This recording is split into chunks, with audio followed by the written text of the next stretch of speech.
नमस्कार, मैं हूं doctor Aditya Jindal. I am a chest specialist practising at Jindal chest clinic Chandigarh. It is very important to recognise ILD early because early stages में ही इसका कुछ किया जा सकता है। Once it progresses beyond the stage तो बड़ी लिमिटेड मेडिसिन इस बीमारी में अवेलेबल हैं। अर्ली स्टेजेस में lot of these ILDs respond to steroids and it is one of the best medicines in the early stages of disease. But once बीमारी कुछ एक लेवल के आगे जब चले जाती है तो स्टीरॉइड्स का इतना रोल नहीं होता, तो उस केस में एक सेपरेट क्लास ऑफ मेडिसिन है जिनको हम एंटी फाइब्रोटिक एजेंट्स कहते हैं, जो लंग्स की स्कारिंग को रोकती है या डिक्रीज करती है, वही ट्राई किया जा सकता है। एंड इम्पॉर्टेंट बात ये है इसमें अंडरस्टैंड करने की कि जो ये मेडिसिन हैं ये बीमारी को रिवर्स नहीं करती, सिर्फ उसकी जो फर्दर प्रोग्रेशन है, मतलब जो उसकी डिटीरोरेशन है या जो टाइम के साथ साथ जो लंग फंक्शन डाउन जा रहा है, सिर्फ उसको डिक्रीज करती है। Basically, they delay the inevitable, but still they can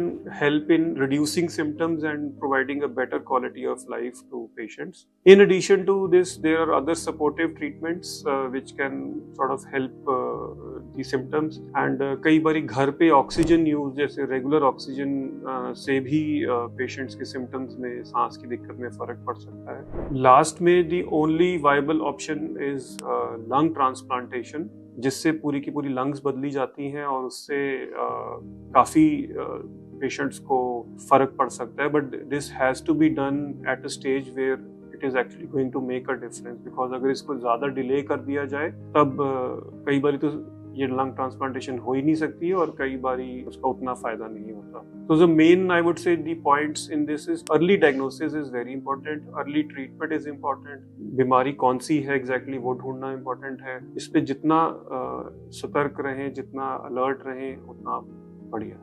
अगर आप किसी को जानते हैं जिसको ILD है तो उन तक ये वीडियो ज़रूर पहुंचाएं and just tell them to get a consultation and follow the treatment regularly, because early diagnosis, early treatment will lead to a better recovery.